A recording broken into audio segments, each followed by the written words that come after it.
leader of the team for about a week. My specialty was the quarterback sneak. I was acting attack, my bag packed when I got the word in the form of a bird. You know, now. Better than diamond rings. Football. We once were a team that never could mesh it, but now we're something fresher than fresh. Welcome to the Married with Picks podcast, season 2, episode 7, week 5, take 2. All right. So remember, we're available anywhere you listen to our podcasts. Like us on Facebook, subscribe on YouTube. So we had some technical difficulties, so we're redoing part of this here.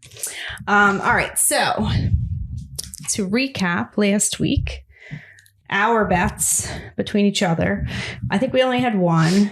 You had the Cardinals, I had the Rams, so I lost. So overall, I am up one game, 3-2 on the season. As far as our best bets, Steve had Washington, Detroit, Denver, and New England as the underdog. So 2 for 2. I had Washington, Kansas City, Detroit, and Indy as my underdog. So I went 3-1 last week. Detroit's a frustrating team. That's really the one that hurt the most last week.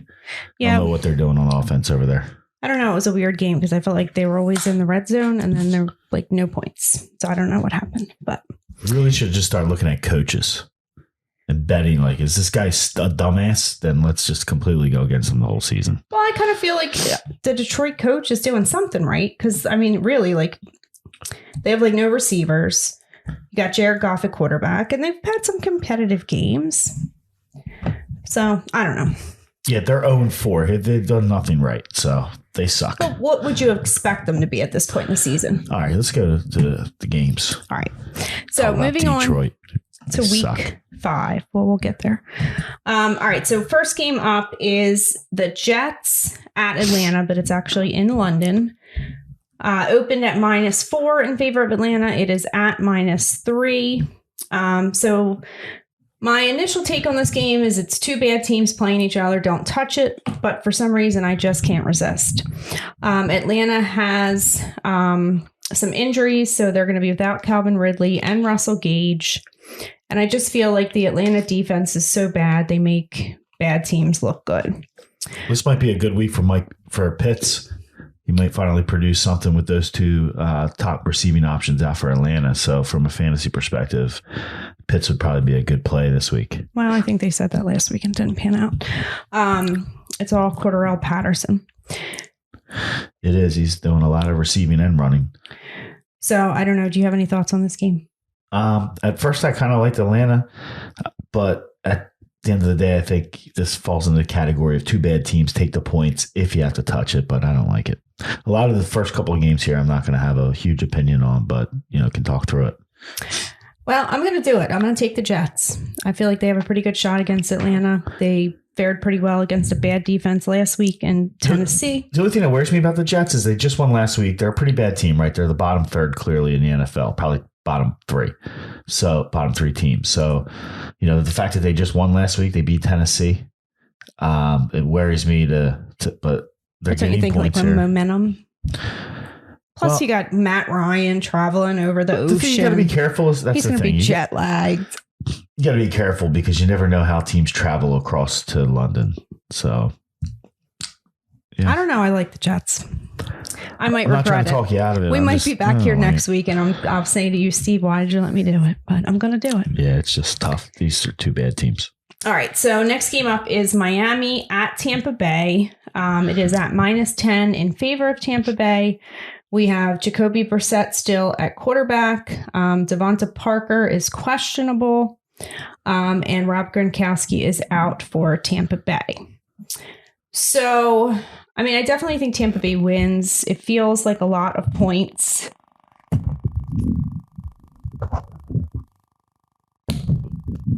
I don't know what that is. Okay, maybe the speaker. All right, I think I have to buy you a new microphone. Stop beating up on it. All right, so Now, Tom Brady faced Miami a lot when he played for the Patriots because that was the same division. And they always seem to struggle with Miami. That has me a little worried. Plus, you have Brian Flores, the head coach of Miami, came from New England. So, I mean, a little bit of cause for concern on the 10 points, but I'm inclined to take it. Well, those quarterbacks are bad in Tampa. You know, they haven't really stopped anybody. Brissett can throw the ball. He hasn't looked really that efficient this year so far in the games that he has played in, but he can throw the ball. So this just looks like it's too many points to me. It's not a huge play here, but I don't know how you can take Tampa and lay 10.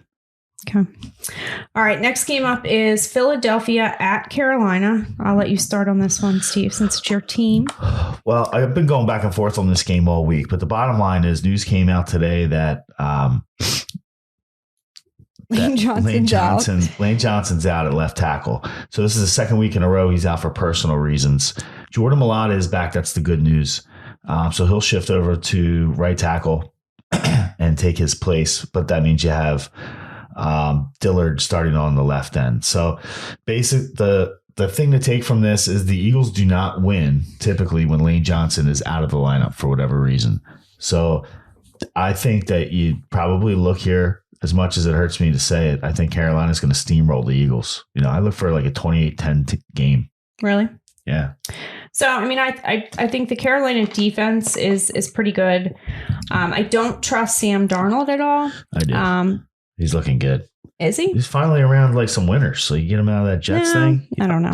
Listen, he doesn't look like Tom Brady, but honestly, I expect him to continue to improve and that he's going to look really good by the end of the year. I mean, he's leading the NFL in rushing touchdowns with 5, right? He's got 5 passing touchdowns and he's got the team off to a 3-1 start. It's really much like we predicted before the season started. So it's tough because I like Carolina before the game came in. Now they're coming in this week against the Philadelphia Eagles, who you all know is my team, but I expect Philadelphia to get steamrolled here. All right, and CMC is doubtful. Yeah, he's doubtful. I doubt he's going to play. They're probably going to rest him, and they probably don't need him. Okay. The Eagles are in shambles. They've gotten shredded the last 2 weeks in defense, and I don't know how. I don't know how this is going to be any different with the weapons, even without Christian McCaffrey that Carolina has, especially those receivers. They have some really good receivers that if Darnold is on his game and he's putting the ball on them, it's going to be a long day for Philadelphia. All right, yeah, I'm not going to touch it. We'll see what happens there. All right, next game up is the New Orleans Saints at the Washington football team. It opened at a pick'em, and it's at -2.5 in favor of New Orleans. I'm not exactly sure what that line movement is about, but maybe it's the wire. Try the cord. All right. Stop. Try not touching it. Okay. All right. So I'm not sure what that line movement is about. I didn't do anything to the cord, by the way. You tell me I'm beating up on it. Don't touch it. Like I'm not even doing anything. I don't know. I don't get equipment. static at all. I can see it. All right. So I don't know what that line move is about for the third time because did the line move on the Washington game? Yes, from a pick'em just making sure to -2.5. You're thrown off by the vibrations of the microphone. In favor of. So I don't know what that line movement's about. I don't know what to do with the Saints at this point. I feel like Sean Payton obviously doesn't trust Jameis Winston, and it's starting to really show. The turnover machine. Well, they were up 21-10, and then next thing you know, the Giants win the game in overtime. Do you like this game? Is this a play for you? I mean, I got to go Washington because of like overall, I think they're the better team. The Saints are kind of, up and down. But overall, I mean, their offense is just not good. So. Well, it's kind of a bad spot, I guess, for the Saints last week playing against the Giants, but why was it a bad spot? The Giants were 0-3. Well, the Giants, they got to win a game at some point. They started out 0-3, right? And Saints are now 2-2. I'm with you. I mean, this is a play for me, for sure. I love Washington here. Heineke just came off, got his first road win, so he looked like he can handle some pressure. I think he'll be welcomed back home in Washington. to play a New Orleans team who, quite frankly, I mean, I know Washington's defense rankings are not that good, but I believe that their defense is much better than what their rankings are and what they've shown so far this year. They have shown some flashes that they're good. And even in Buffalo, when they got spanked, I mean, they were putting big pressure on Buffalo. I think it was just a culmination of things with Josh Allen's really feeling his oats. Regardless, I love Washington here. McLaurin's really getting it going. He had 6 receptions for 123 yards and 2 touchdowns last week. And I don't think New Orleans has an answer, between Lattimore and Roby, the cornerbacks there that can really stop McLaurin. Like I said before, Heineke won on the road last week. And if he keeps winning, the Washington football team may have a tough decision when and if Ryan Fitzpatrick comes back from his knee injury. I know it's no guarantee that if he comes back this year that he'll even get to play on the field. I think it was his ribs. But yeah, ribs, yeah. Everybody's got hurt ribs. So I like Washington a lot here, especially now that the line's moving to them as a road dog. And that's really going to be a theme for me this week. I got 4 dogs that I really like. And this is the first of the home dogs. Really, I mean, he's going to get 2.5 points. Maybe that we get lucky and it gets up to 3 and get a field goal. I don't know that you can just trust Jameis Winston against a good defense. So I'm putting my stock in Washington's defense, but I also think they're going to struggle keeping McLaurin out of the end zone. All right.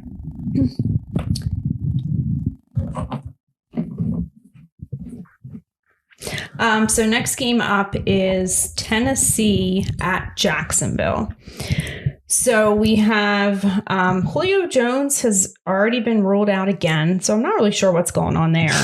But it looks like AJ Brown was back at practice. He's off the injury report, I think. So he will play. Yeah. And we have all the drama that has gone on with Jacksonville, which with their coach, Urban Meyer. And apparently, I don't know if you read some of the things coming out, but the team wasn't really buying it. They were laughing at him after he left. He addressed the team, I guess, a different position coach, different positions at a time. Yeah. And some of the positions were laughing at him as soon as he ran out the door because nobody believes that he was just dancing with random girls. Yeah, he tried to make excuses. Yeah. I mean, they're not behind him. They're not led by anybody. And so who would you, usually in a situation like this, you look for somebody to be the leader on the team. Typically you go to your quarterback.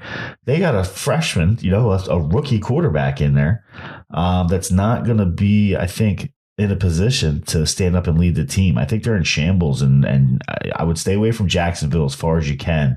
Tennessee seems like a good play. Because, that was kind of my whole philosophy going into this game was I don't think the team was buying in from the get-go, and this certainly hasn't helped the cause any. Yeah. And plus, you have Urban Meyer, right? They played the game in Cincinnati. He doesn't get on the plane and travel back with the team. He's a first-year coach. They're 0-4. It feels very Steve Spurrier-ish when he took over the Redskins, coming from the college ranks at Florida and South Carolina, or I guess he was coming from Florida. But when he came in, he was basically cutting practice off at 3 p.m. so he could go golfing. So the dedication is not there. And it's odd on Urban Meyer, somebody who was pretty much ostracized out of the college game for violations and things, that he's given another chance to coach, and at the NFL ranks of all. And he doesn't put, 100% effort behind it.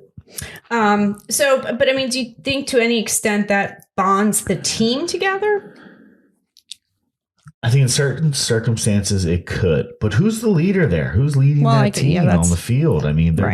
Nobody's good. Usually you look at the guy who's the all-pro or somebody who's going to be a vocal leader. It's a team that's trying to find their identity. They're coming out of being the worst team in the NFL, right? Getting the number 1 draft pick. And like I said, typically you look at your quarterback. It doesn't always have to be your quarterback, but typically it could be your quarterback who's going to lead the team. And your better teams, it is going to be the quarterback, right? And I'm not saying Trevor Lawrence isn't that guy or won't be that guy, but right now I don't believe he is that guy to rally the troops. So Tennessee coming off that hard loss. I think it's understandable with none of the top receivers. on the team last week against the Jets. Now you get A.J. Brown back, and I think that that's going to make a big difference because you'll be able to throw the ball and they won't be able to put everybody in a box without getting burned trying to stop Derrick Henry. I mean, Derrick Henry has had some monster games in the past against Jacksonville. And I think as long as A.J. Brown is on the field, then, that opens things up. Tennessee has not looked good. Their defense is not good. But given the controversy and what's going on in Jacksonville, I think I got to take the Titans here. And it did open at -7.5. It's down to -4.5. I like that. So Tennessee's the play. Okay, we're in agreement there. All right, so next game up is Detroit at Minnesota. It opened at -8 in favor of Minnesota. It's up to -10. Dalvin Cook apparently is questionable and sounds like he won't play, or he's definitely not going to be 100%. So there's, will he make it through the whole game? So we were both on Detroit last week. I thought they had a good chance to pull out the victory I feel like there. I'm on Detroit every week. It didn't happen. But I got to go back to the well. I do. The Minnesota defense is not that good. So I think Detroit would be able to move the ball. And at, +10, I mean, that's a lot of points. I don't see Kirk Cousins, blowing them out. So I'm going to go down with Detroit again. Well, the reality of the situation is Minnesota is a 1-3 football team and a 10-point favorite. Yeah. So, I wouldn't feel, and Dalvin Cook, like you said, is not 100%. Probably won't play the whole game. So I don't know how you can feel confident taking Minnesota here. Like I said, we got burned on Detroit.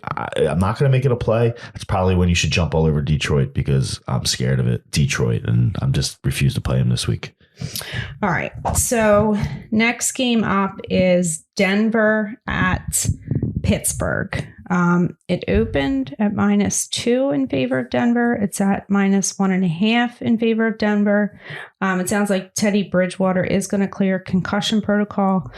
So he will be the quarterback. That's big. I definitely like it a lot better with Bridgewater back. I would love this game if it was in Denver, but it's in Pittsburgh. I still don't know what to do with Pittsburgh. Like, are they really just that bad? Like week 1 was just like a fluke. But I mean, if they lose here, they're 1-4 on the season. Denver has a pretty good defense. So I could definitely see Denver winning the game. Yeah. But Pittsburgh has a good defense too. So I could see it going either way. I guess I'm just not willing to accept that like Ben is done. And Pittsburgh's just that bad. So I'm not going to touch it. All right, for me, this is underdog number 2. Pittsburgh's playing at home. Ben Roethlisberger, this is gut check time, right? It's either put up or shut up. I mean, he has looked bad. Pretty much everybody's making fun of him because he looks like an old man out there. But I don't believe that he's completely cooked. I think, he showed a lot of good football last year. I know it kind of fizzled at the end, and he's kind of fizzling coming into the beginning of this year. But they have some good things looking at the wide receiver spot. And the kid from Alabama, Najee, looks really good. So I'm expecting Pittsburgh to kind of bounce back here. I don't think Denver is really that good. Their record is kind of a culmination of who they played. They're 3-1. This is kind of an ebb and flow game that I look at for the season based off the fact that Pittsburgh's 1-3. They're playing at home. Denver's 3-1. Is Denver really 3-1 good and, top of the AFC West? Well, they're tied with Vegas and they're tied with the Chargers and actually a game above Kansas City. So I look at this as a Denver loss. If you're going to give me points with Pittsburgh at home, I'll take it since I think that Pittsburgh will win the game. Underdog number 2 for me. I'll take Pittsburgh. All right. I'm not going to touch that one at all. All right, next game up is Green Bay at Cincinnati. It's -3 in favor of Green Bay. I almost feel like that's kind of low, that line, -3. We have Joe Mixon is questionable. Green Bay's center, Josh Myers, is out. Their left tackle is questionable, and their backup tackle is also questionable. So I don't necessarily have a lot of justification for this, but I'm going to take the points on the Bengals. Yeah, I mean, Bengals are 3-1. You know, they have a good record. I think that's probably why the line is where it's at. This isn't your uncle's Cincinnati Bengals, but it's not really a play for me. If anything, I'd probably look at Green Bay. I'm not sold on Cincinnati yet being a premier team. Clearly, they struggle with Jacksonville, who has tons of issues going on right now on and off the field. So I like Green Bay. It's just a little scary giving up 3 on the road in this situation. I don't know. You're saying no pick for you? No, I'm taking the Bengals. You're going to take the Bengals? Taking the Bengals. Yeah, I'm laying off. Okay. All right. Next game up is New England at Houston. I still got to figure out what this guy's first name is. I don't know if it's Davis or David. I guess it's David Mills as the quarterback for Houston. Now, the Patriots have 4 of their 5 offensive linemen most likely not playing this game. They have 2 guys on the COVID list, and Trent Brown and Shaq Mason, I believe, have already been ruled out. So that's concerning from the New England side. This game's going to be horrible. So, I mean, initially my take would have been, I thought that Mac Jones looked pretty good in his matchup with Brady last week. And then you have the Bill Belichick versus the rookie quarterback kind of stats. So, and David Mills is not that good to begin with.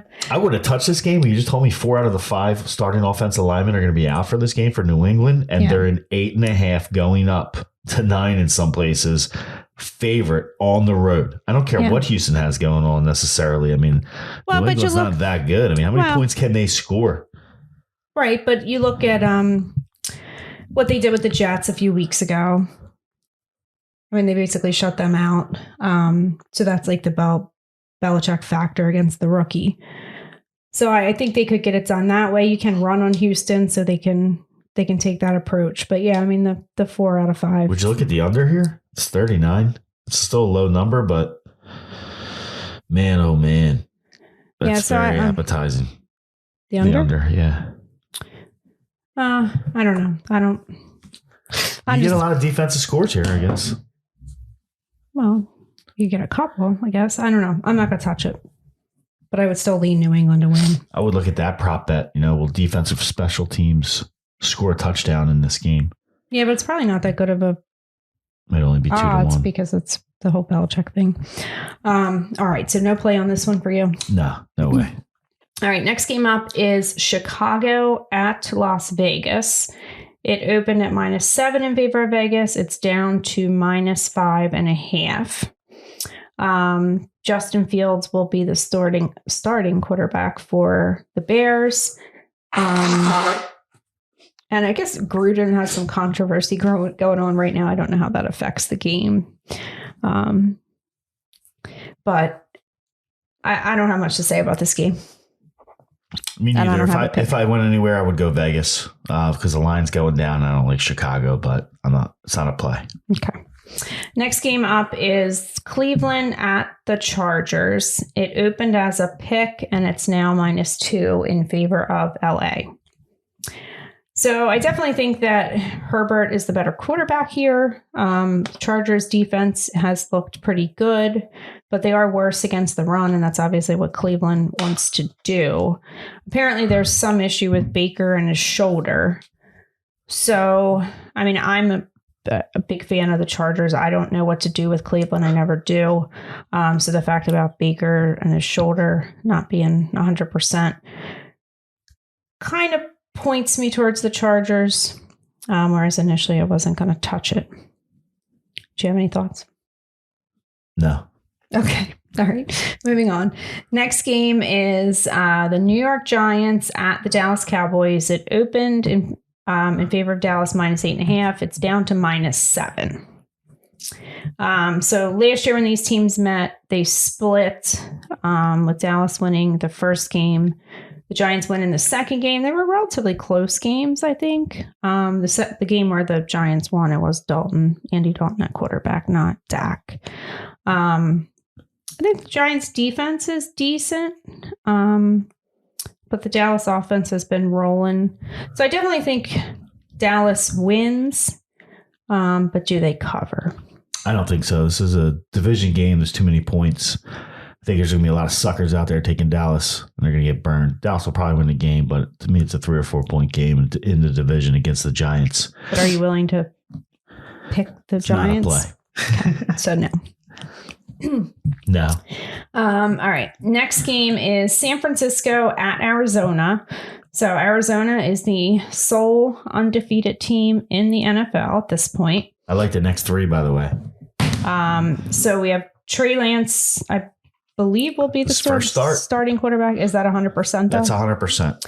Garoppolo's out. Okay. Now, it kind of almost sounded to me like Kyle Shanahan was hoping to have Garoppolo in there, and I kind of thought that this would be like the perfect excuse. Well, the major problem is it doesn't look like they're going to have Kittle. Yeah, Kittle is doubtful. Right? So he's doubtful. He hasn't practiced at all. They were hoping at least the week before he was coming in injured, and he ended up practicing on Friday and then played in the game. He didn't even practice today. George Kittle overrated. Yeah. So, well, I mean, he has been this year so far. I love the guy. I thought he was going to have a huge breakout season, but you know, if you're nicked up, you're not going to perform as good as you can. So this opened at -2.5 in favor of Arizona. It's up to -5. Love Arizona. I think that defense is a bad spot for San Francisco to give Trey Lance a first start. Let me ask you this question. Because last week we had the Rams coming off the win against Tampa, going into the matchup with the Cardinals, and you said it's a letdown game. Yeah. Now you have the Cardinals coming off their big win last week against the Rams. Yep. Is this a letdown game for them? This is the great question. Okay, and I'll tell you the difference here for me. It is it could be a letdown week. You have to worry about that. But I think it depends on the opponent. Like I've watched a lot of San Francisco. You just saw them lose to Seattle, Seattle doesn't look that impressive, right? I just think it's a 2-tier division. I think in my mind, it's clearly Arizona and the Rams. And then I think far behind them is San Francisco and Seattle. Now, Seattle will always have a chance with Russell Wilson, but you know, basically it's coming out Thursday that he's going to be out 4 to 8 weeks. So they're in trouble. We go back to San Francisco here. You're starting Trey Lance. I mean, Trey Lance might be a good quarterback one day, but he's not a good quarterback in the NFL right now. And with that Arizona defense, what I worry about is the offense. They're going to roll with Lamar Murray and Kyler Murray. I always call him Lamar. I know you do. Kyler Murray. This would be for me a spot that could be a letdown. So maybe it's a 21-7 game. The problem is I just don't see how San Fran's going to get more than, let's say, if I'm being generous, they're not going to score more than 17 points this game. Okay. And I don't think that their defense can hold Arizona, even on a bad day, under 21. Because with Trey Lance there, is a good shot you're going to get a defensive. You're going to get some turnovers. It's a good shot you could get a defensive score. You're at least going to get something that puts their offense in a highly positive situation, like maybe a turnover inside the red zone. A turnover that leads to an Arizona drive that starts in the red zone. You know, it doesn't necessarily have to be a touchdown. So anyway, I like Arizona here. All right. I like Arizona too. All right, next game up is the game of the week, Sunday Night Football, Buffalo Bills traveling to Kansas City. It opened at -4 in favor of Kansas City. It's down to -2.5 in favor of Kansas City. So obviously we have Buffalo who's kind of been on a roll, dominating the last few weeks, but they've also played the Dolphins, Washington, and the Texans. So I don't know how much credence, like Washington, okay, as a team, but their defense has not played well. So let's examine those teams real quick. They are poor quarterbacks. Maybe Heineke can be a little good, but he was coming in on the road for his first road game. Right. Now there's a huge upgrade at quarterback against the Bills defense, right? With Patrick Mahomes. Right. So that's a big the Dolphins changer. have a decent defense, and I think, did Buffalo shut them out? Yeah. I can't remember. Buffalo shut out the Texans. Oh, okay. So then we have the Chiefs, who are at this point 500 on the season, right? 2-2. Yeah, 2-2. Now the two games that they lost were to the Ravens and the Chargers, who are two good teams. And the teams that they beat, one of them was the Eagles. I can't remember who the other one was in week 1. But so, and obviously these two teams met twice last year. I guess once in the regular season, once in the playoffs. Kansas City. They beat the Browns. 33-29, week 1. Yeah, that's right. And that was a close game. The Bills lost both the matchups last year, 26-17 and 38-24. So, and I always have trouble with these Sunday night games because they're the primetime games. There's a lot of interest in them, a lot of money in them. And I always wonder, and we've seen it the last 2 weeks, where the team that took the most money didn't cover the spread. And that's the way Vegas likes it. So that's what has me. Who's taking the most money here? Do you know? Well, I'm not sure because Kansas City is like the team that people like to bet, but it sounds to me like a lot of the money is on the Bills. So my take on this game would be Buffalo. So I'm looking at it right now. But Kansas City has most of the money, okay. 66%. However, it's split because 52% of the actual bets are going on Buffalo. So 48%, that's close to 50-50, but there's a bigger change when you're just looking at the money. Okay. So that tells you what? The sharp money's on Kansas City? So I don't know. My take is Buffalo, but if it looks like when we get closer to game time that there's a large amount of money on Kansas City, then I would if there's a large amount of money on Buffalo, I would back off. Well, I'm hearing a lot of this week. I'm hearing a lot of people picking Kansas City, and a lot of the points that what I'm hearing is basically that Buffalo, to what we were talking about earlier, hasn't really played a team with a strong quarterback. They might be a little overrated. Their defense has ranked pretty high, but who have they really played, and are they that good? And the answer is no, they're not that good. They're not as good as the stats show right now. And all that information is true. However, that defense is clearly better than Kansas City's defense. Kansas City's defense is god-awful. Right. So that puts a lot of pressure on the offense at Kansas City with Patrick Mahomes especially, because they're going to have to put up 35 points a game. And I will tell you that this is the best offense that Kansas City is going to face this year so far, at least, because Josh Allen is coming into his own. And I'm going to give you a bold prediction here. I mean, I don't know how bold you think it is, but I believe watching both, I've watched a lot of Patrick Mahomes. I've watched a lot of Josh Allen so far this year. I think Josh Allen's having a better season. I mean, he looks like he's coming into his own. And arguably, and my opinion is that he's the better quarterback right now. And I'm going to ride that puppy until he loses. So normally I'd be scared. I think it's a bad spot for Buffalo coming off those big wins, and now they're traveling into prime time. But this is the game that they've had circled on their calendar. Right. This is kind of the game as Josh Allen matriculates into a perennial all-pro quarterback, and he gets better and better and he progresses. They can't get over that hump of Kansas City. That's their hump. Right. They're waiting for this game. Right. So typically I'd say this is a bad spot for Buffalo the way they've started the season, and they're coming in a primetime Sunday night game against Kansas City. But I think this is exactly what they've been thinking about in the back of their head since they started training camp in July, and they'll be prepared for this game. Maybe Josh Allen comes out a little shaky, he might be a little off early, but by the time this game is over, I believe they're going to have a commanding lead, and they might win this game by 2 touchdowns. I don't know if I would go that far, but I like Buffalo. All right, I'm with you. It could be a close game.